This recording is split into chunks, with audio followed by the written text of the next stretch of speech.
Amigas, amigos, ¿cómo están? Bienvenidos a Revolución de las Conciencias. El día de hoy, jueves, como los jueves viernes, nos toca platicar en temas internacionales y obviamente el tema de la semana es Cuba. El domingo pasado, una serie de manifestaciones en 21 ciudades cubanas y miles, cientos de cubanos salieron a protestar por las carencias, tanto económicas, tanto de salud, generadas por la pandemia, la ausencia de turismo y también por ahí se suma esta cuestión al grito de abajo la dictadura. Tema muy complejo, tema que separa sin duda a los fríos, a los calientes y a los tibios. Y desde Miami hasta Caracas hay una serie de posiciones y geopolíticamente yo diría que mueve mucho, mucho del tema latinoamericano. Para este tema estamos platicando, como siempre, en los temas internacionales con nuestra amiga Karen Velázquez. Karen, ¿cómo estás? Bien, todo bien, gracias. Qué gusto verte aquí. Karen, ¿cómo viste la situación de Cuba? ¿Qué Ay, pasó? ¿qué pasó? Ay, ya lo mencionaste. Una serie de Ya para qué. manifestaciones. Este, lo curioso es que justo se implementan este tipo de manifestaciones cuando están subiendo los picos de contagio, ¿no? Así es. Algo que, bueno, no es algo que solo sucedería en Cuba, ¿no? De hecho, en otras partes de América Latina y el mundo ha habido esta serie de manifestaciones. Lo curioso de esto es que las convocatorias fueron por redes sociales y que hay una serie de disyuntivas con respecto de dónde se originó, si fue dentro de la misma isla o si fue por otras partes del mundo. Se habla de que hubo muchos bots para dar continuidad y dar tendencia a SOS Cuba. Ujú. Em, También se habla de que se etiquetaron famosos que ni siquiera es que estuvieran en el tema como tal, pero igual como para crear tendencia, para que hubiera como mayor visibilidad en las redes sociales. Esto también habla de la importancia y el juego que tienen las redes sociales para las convocatorias, ¿no? Para armar o articular una serie de cuestiones, en este caso, pues la manifestación. Lo curioso es que, por ejemplo, en estos días también ha habido bajas en medios cubanos que justo quieren resaltar la otra parte, ¿no? La parte en la que se habla de que no todos están en contra del gobierno o del manejo del gobierno con la pandemia, por ejemplo.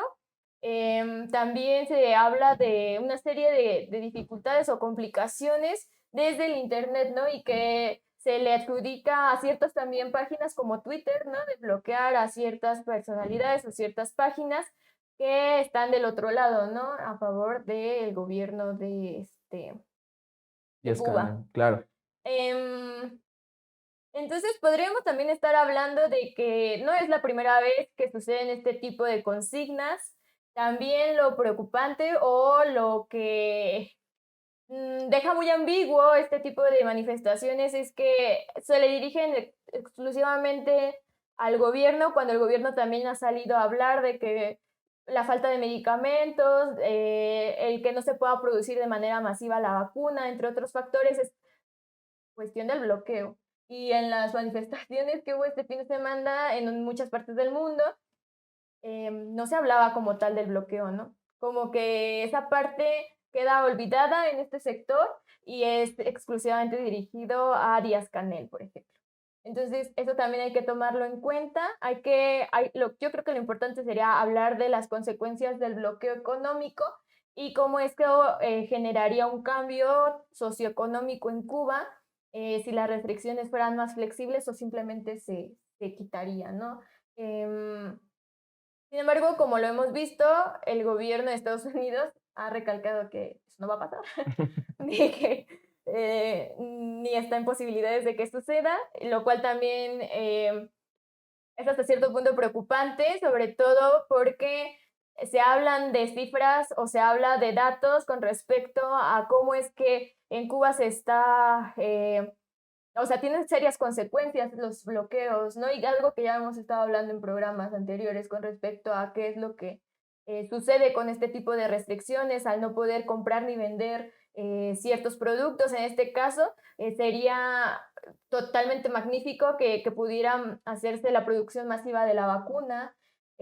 Aparte de que también se hablaba de cifras en comparación en otras partes del mundo con respecto a lo que vive Cuba.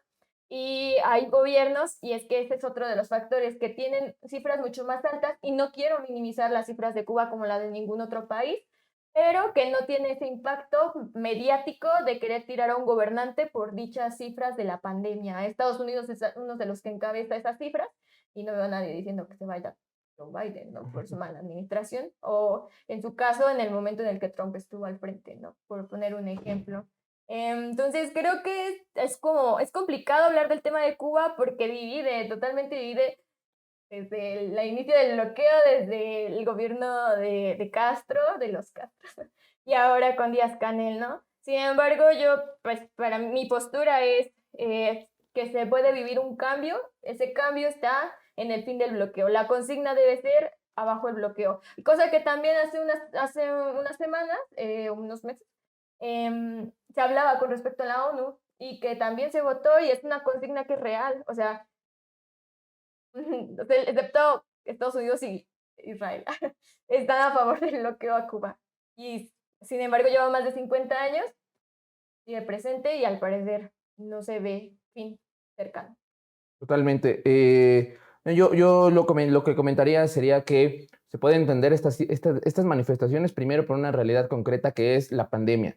Sin duda, les ha venido a afectar durísimo porque su principal industria está detenida y está detenida lleva un año, 6 meses totalmente paralizada. Eso es lo primordial. Creo que había habido un manejo de la pandemia bastante considerable por parte de la población cubana y el gobierno cubano, pero ha venido ahorita, para ellos tuvieron un aumento exponencial de los contagios que sin duda saturó su sistema de salud, cosa que en muchos países ha pasado. No es necesariamente la culpa del gobierno, sí una responsabilidad, sin duda, pero no es su culpa. O sea, esto es una cuestión que ha pasado en muchos países, como tú lo dices, no por eso en otros países se les ha buscado eh, tirar, ¿no? Dar un golpe. Eh, Ahí se suma también la cuestión del Internet, bien lo dices, se ha comentado mucho que por ahí había un recuerdo de 1994 con el maleconazo, cuando se cae la Unión Soviética, pues Cuba se ve bastante afectada porque era su socio comercial principal y miles de cubanos salen en La Habana a hacer unas protestas multitudinarias. Ojo, entonces estaba todavía Fidel Castro y pues con las grandes miras que tuvo y que tenía, se dieron soluciones a estos temas. Ahora con el Internet se logra crear diferentes tipos de organización dentro, pero también se comenta que hay una influencia desde el extranjero a partir del Internet, cosa que se abrió muchísimo en Cuba a partir del gobierno de Raúl Castro, también otro de los temas. Y creo que un punto controversial que a algunas personas no les gustó es que Díaz-Canel, el presidente, llama a los cubanos a salir a defender la revolución. Como socialista yo lo entiendo, la gente tiene que salir a defender su proceso revolucionario.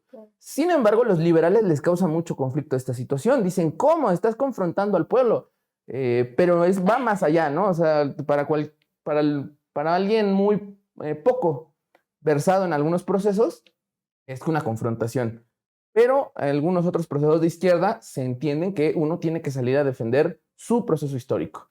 Y pues pasó, ¿no? Es cierto, hay una confrontación, es cierto, hay una polarización en este momento en Cuba, pero me parece que la puede librar, sobre todo porque muchos de sus aliados políticos y económicos han salido a dar la cara. El caso México, ¿no? ¿Cómo viste las declaraciones del presidente? Bastante acertadas. Sí, pues para sus discursos en donde en otras situaciones ha dicho que no va a intervenir o que se va a mantener al margen por cuestiones de no intervención y demás cosas. Fue muy claro en su postura, ¿no? Para empezar, dijo que iba a brindar apoyo a Cuba en medicamentos o en lo que se requiriera, lo cual pues habla de esta solidaridad, esta cooperación internacional. Y bueno, por otra parte también habla a que los asuntos de Cuba se tienen que resolver por los mismos cubanos. Habla un poco con respecto a las cuestiones del cerco mediático, lo cual también para mí fue importante que lo tocara porque pues yo esperaba algo más tibio de eso. Fíjate que es una cosa muy interesante. El otro día tuvimos aquí a nuestra amiga Erika Corpus, que espero que nos esté viendo. Si no, me voy a enojar mucho. No, pero Erika nos decía, Andrés fue muy tibio.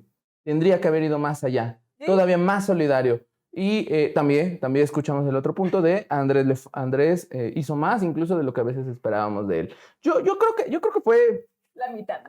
sí, sí, siendo justos, fue acertado, es correcto su comentario en el sentido de, siguiendo la doctrina Estrada que México durante generaciones ha tenido de no intervenir en otros países como tú no quieres que intervengan contigo, ¿no? Y la autodeterminación de los pueblos para que ellos resuelvan a través de sus formas los conflictos que puedan llegar a tener, ¿no? Además, ya me dijeron que nos estás viendo, Corpus. Este, abrazos, no balazos.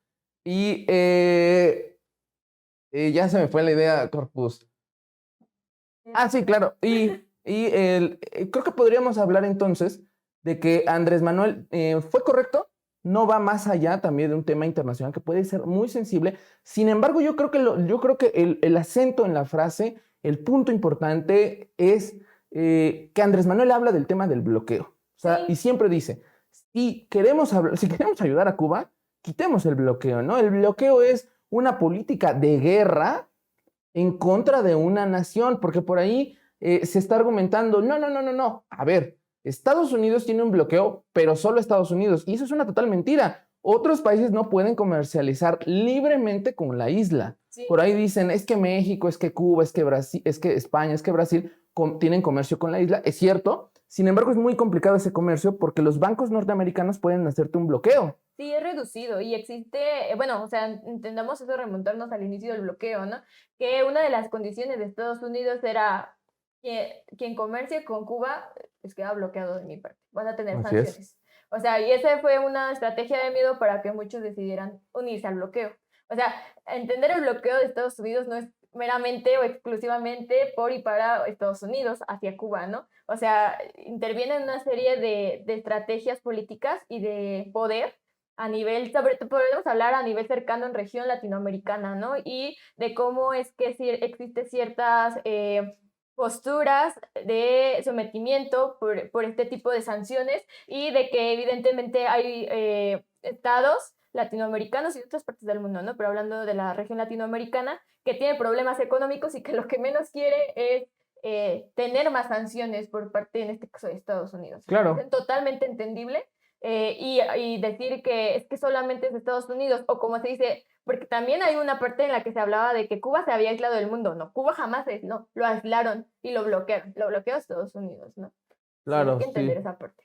Y no, es que no es una cuestión, y creo que yo recalcaré esta parte, no es una cuestión solamente de una cuestión administrativa. O sea, es una táctica de guerra. Estados Unidos constantemente utiliza este movimiento de bloquear a sus contrarios económicamente porque es una forma que tal vez lo estoy mal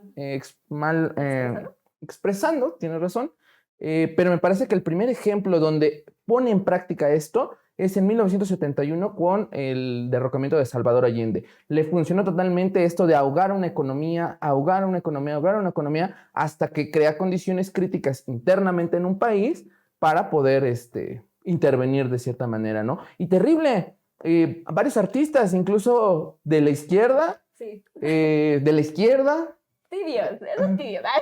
Yo no sé, yo no soy su público, pero no, yo no los escucho. Salieron a decir SOS Cuba y ese grito de SOS Cuba es un grito que la derecha republicana de Miami, cubana, Sí. lo tiene desde hace años, ¿no? Entonces se están sumando a una parte que es como muy cuestionable, ¿no? Pueden no estar de acuerdo con el gobierno cubano, eso me parece muy lógico, Yo creo que pero se suman al lado más reaccionario también de los cubanos y republicanos norteamericanos, ¿no? Sí, claro, aparte de ser figuras públicas conlleva una responsabilidad, ¿no? O sea, no es como que lo digas y ya, o sea, nadie lo escuchó, ¿no? O sea, tiene de por medio, pues, un público, ¿no? Seguidores y que permea, ¿no? Es parte de, o sea, no lo dices y dices, ay, pues ya, pues nada más lo dije porque lo pensé, ¿no? O sea, hay personas que te están siguiendo, hay personas que te están viendo y que seguramente estarán de acuerdo o no estarán de acuerdo, o sea, cada quien criteria que pero que ponen ahí sobre la mesa este tipo de cuestiones que tal vez no sean como bien informados o tal vez sí no estén de acuerdo, pero eso a a que en sus videos directamente digan, todos unámonos contra el gobierno de Cuba o así, sí es como, sí es preocupante, ¿no? Al ser figuras públicas, pero Yo creo que es preocupante porque queda demostrado que el ser figura pública no necesariamente te hace comprender el proceso. sí, ¿no? Por ahí hay quien dice, de las figuras que yo vi que causó mucha escozor, fue Residente, ¿no? Residente diciendo SOS con el pueblo cubano, porque Residente sí ha estado muy cercano a algunas causas populares, incluso con el pueblo venezolano y con los gobiernos venezolanos, y ahora con Cuba tiene esta situación. Para ver, me parece que el gobierno cubano puede salir adelante, tiene las condiciones para hacerlo. Su revolución me parece que tiene una cuestión ideológica muy plasmada en la población. La gente sí quiere su revolución, porque por ahí hay quien dice, no, los manifestantes sí salen a protestar en contra de la ausencia de su sistema de salud, bueno, del colapso y de la crisis económica. Pero eso, a que toda esa manifestación también quiera que caiga su gobierno, no es cierto, porque hay gente que sí está de acuerdo con su proceso de gobierno y su proceso revolucionario, ¿no? Entonces, bueno, es una cuestión. Y por aquí, Erika Corpus me hace el comentario. Yo nunca dije que estuvo mal la declaración ni fue tibia. Esa fue una interpretación de los compañeros. Yo dije que le faltó contundencia al discurso, pero para estar en contra del bloqueo parece que para la democracia es suficiente. Saludos, compañeros.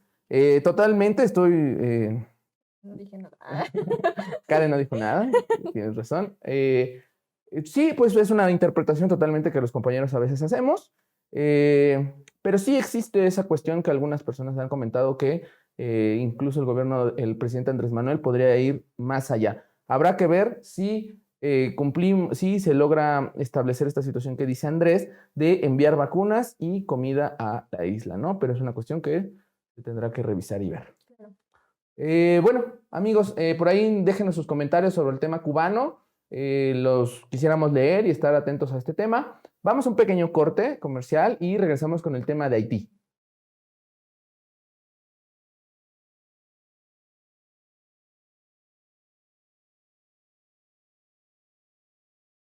Amigas, amigos, ya en el segundo bloque de Revolución de las Conciencias en los temas internacionales. Ahorita estuvimos hablando en el primer corte sobre el tema de Cuba y la situación que ha pasado en las últimas semanas sobre las movilizaciones y sobre las protestas que ha habido allá, así como de esta fortaleza que puede llegar a tener la revolución cubana históricamente. Karen, vamos a hablar en este segundo tema sobre la situación de Haití. ¿Qué pasó en Haití? ¿Nos puedes platicar? Pues hace más de una semana asesinaron al presidente de Haití, Jovenel Moïse. Ajá. Em, lo curioso de este asesinato es que fue, bueno, todavía siguen las investigaciones, ¿no? Pero estuvo organizado por exmilitares colombianos, 26, y dos de origen estadounidense, pero, no, de origen haitiano estadounidense. Ujú. Em, es curioso porque hablar del tema de Haití es hablar de toda una desestabilización en el Estado, en la población, en el gobierno en general. Eh, el gobierno el Estado de Haití tiene muchas dificultades desde las cuestiones económicas, sociales y demás. La naturaleza no está de su lado, lo cual también es como preocupante, ¿no? O sea, mucha de su infraestructura ha sido, pues, ha caído por los tsunamis, por los terremotos, ¿no? Eso también crea gastos de Estado y su inestabilidad económica también conlleva también una inestabilidad política, ¿no? Entonces, ya había habido problemas, ¿no? Con el gobierno de Jovenel, se estaba tratando de implementar la derrocación del Parlamento, por ejemplo, y todo su gobierno llevarlo por medio de decretos. había tenido problemas con los empresarios del sector energético, que es una de las posibles causas por las cuales fue su asesinato, ¿no? Él, meses antes, había declarado que uno de esos empresarios quería asesinarlo. Entonces, están ahorita las investigaciones, pero por otra parte está quiénes lo orquestan, ¿no? Y hablamos de inteligencia de la DEA, y de organizaciones paramilitares de Colombia. Em, Esto también habla de cómo es que en Colombia no es la primera vez que se habla de cómo exmilitares o, am, ¿cómo se les puede llamar? Se me fue la palabra. Bueno, ¿Mercenarios? ajá, de mercenarios colombianos que han estado organizándose para adiestrar a otras partes, ¿no? Y para hacer este tipo de misiones. Ha habido una serie de declaraciones, los que son de origen haitiano dicen que a ellos no les avisaron, ¿no? Hay muchos que dicen que no se les avisó, que ellos iban, y este es uno de los factores, ¿no? Iban a torturar nada más, no asesinar, al presidente para que firmara el inicio a un juicio judicial, ¿no? Y hablamos de otro tipo, o sea, de cómo se supone que iba a iniciar un golpe de Estado, porque se iba a iniciar este proceso de destitución por la parte judicial, por la parte que últimamente, apenas en el siglo XXI, hemos visto cómo se llevan a cabo este tipo de golpes, ¿no? Entonces, se les fue de las manos, ¿no? Se supone. Porque también en las investigaciones sí ya se declaró que hubo tortura previa al asesinato. Y bueno, esto también es preocupante, o sea, cómo es que hay una misión eh, internacional para hacer presión y torturar a un presidente para que se empiece un juicio, ¿no? Por una parte. Por otra parte, también podemos hablar de sus problemáticas internas, el que tenga que destituir al Parlamento y que todo lo quiera llevar por parte de decretos. Y bueno, o sea, la pandemia también es una de las circunstancias que, como ya hemos hablado, ha azotado a todo el mundo y Haití no es la excepción, al contrario. Pues el sistema de salud también está colapsado, no hay abastecimiento tampoco de medicamentos. Hay, no, o sea, la situación político-social de Haití es muy grave. Sin embargo, nada justifica que mercenarios colombianos vengan a torturar a un presidente y voy a asesinarlo, ¿no? O sea, eso es muy, muy grave. Claro, totalmente. Antes de entrar al programa estábamos platicando sobre esta situación y lo que decíamos, ¿no? Haití sí es un país sumamente golpeado, pocas veces ha tenido estabilidad, e incluso hay que decirlo, cuando ha tenido inestabilidad, estabilidad es una situación por la dictadura, ¿no? Con los Duvalier. Hay que recordar, Haití estuvo intervenido por los norteamericanos de 1915 a 1930, luego tuvieron las dictaduras de los Duvalier, papá e hijo, y después tuvieron en el 2010 y en el 2016 el tema de el terremoto que mató casi a 300,000 personas. Y después en el 2016 tuvieron el tema del huracán Morris, que casi destruye parte de la isla, ¿no? O sea, la infraestructura. El 60% de la infraestructura de Haití, de tema, por ejemplo, hospitalario, está destruido. O sea, no la han podido recuperar. El tema de la pandemia, como bien lo dices, y creo que tendríamos que ver que de verdad es un punto histórico esta pandemia porque ha agudizado procesos de varios países años, ¿no? Y los ha expuesto. Por ahí dice Atilio Borón, cosa muy interesante, habría que revisar. Hay una serie de movilizaciones, dice que del gobierno norteamericano, a varios gobiernos que son contrarios a él últimamente. Pone el tema de Cuba, por ejemplo, pero dice el asesinato del presidente de Haití se suma a ese punto.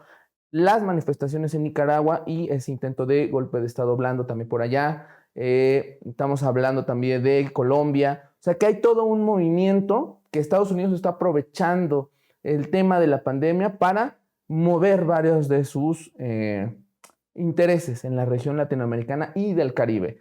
Habría que considerarlo, no me parece tan descabellado por la historia que conocemos de Estados Unidos y el Plan Cóndor, pero pues no somos aquí de conspiraciones, ¿no? Hay que esperar un poquito. Yo creo que también lo mismo, lo que también decíamos al principio es que no hay un objetivo claro en el asesinato, o sea, a nadie lo beneficia directamente el asesinato del presidente. solo crea más caos en la región y parecería que entonces ese es el interés, ¿no? Que haya caos, que no se logre concretar todavía en este momento nada en Haití, ¿no? Sí, claro, aparte hay una deslegitimidad democrática muy densa, o sea, solo el 5% de la población votó por él. Sí, es O otra sea, cosa. no hay no hay un factor que sostenga el gobierno, o sea, no sabemos qué va a pasar ahorita, ¿no? También, otra cosa que también era preocupante es que la empresa que está vinculada a estos mercenarios opera desde Miami, por ejemplo, ¿no? O sea, y también podemos hablar que justo lo que estamos hablando hace ratito, ¿no? O sea, como Miami también es un punto focal con respecto a ciertos factores de la política de ultraderecha y derecha, ¿no? En este caso, pues sí son vinculaciones directas de que se pagaron los vuelos de la operación con esta agencia de seguridad, TTU, y pues cómo es que hay o no hay, y eso es algo que se va a investigar, ¿no? O sea, si todos estaban de acuerdo, si no estaban de acuerdo, y, o sea, qué tan lejos se llegó a esta operación, ¿no? Y que, bueno, si bien su esposa solo salió herida, ¿no? Se sigue recuperando en el hospital, pero, o sea, que el expresidente, o bueno, el presidente ahora asesinado, ya haya comentado que lo querían asesinar es porque ya había como ciertas roces, ciertas pruebas de que estaba en peligro su vida, ¿no? Ah, también se habla de que los que estaban, bueno, su servicio de seguridad tampoco atendieron de manera correcta, o sea, que ni siquiera hubo un enfrentamiento por parte del sector de seguridad del presidente y los mercenarios colmeros. Que también se habla de una posible colusión, no sé, hay como varios factores que quedan muy ambiguos que se siguen investigando, pero que sin embargo creo que es muy importante el contemplar todas las posibilidades y sobre todo estar a la espera de qué va a suceder ahora con Haití, o sea, quién queda a cargo. También estaban discutiendo quién va a ser, quién era el primer, quién es el ministro para que quede como gobierno, como gobernante interino. O sea, hasta el grado que ni siquiera saben y se están disputando quién va a gobernar de manera interina Haití en este momento. Se supone que el 26 de septiembre de este año tendría que haber elecciones. Vamos a ver si las hay. Me parece que no habría una razón política para que no se realizaran. De hecho, son más urgentes ahora que nunca para el Estado haitiano que se lleven a cabo y que tengan cierta claridad gubernamental, ¿no? De quién va a ser. Aunque, como tú lo dices, ha estado todo el proceso democrático haitiano muy cuestionado durante años. O sea, generalmente los presidentes que han estado logran mantenerse muy pocos años. En 35 años han pasado más de 20 gobiernos, ¿no? Entonces es un tema de inestabilidad que a lo mejor en países como México no logramos visualizar, pero la idea de que no tengas gobierno paraliza muchas cosas, ¿no? Cosa como para los que los anarquistas lo pensaran, pero bueno, es otro tema. Pero sí paraliza muchas cuestiones. Punto interesante, los mercenarios colombianos han dicho que han operado en México, ¿no? Entonces habría que ver estas operaciones y pues esperemos que el pueblo haitiano pueda obtener una cierta estabilidad, la estabilidad que se merece y que las causas populares y de la gente se manifiesten y que haya libertad y bienestar para el pueblo haitiano, ¿no? Vamos a un pequeño corte, regresamos, no un corte comercial, porque aquí nadie nos paga, sí, pero un corte sí, regresamos.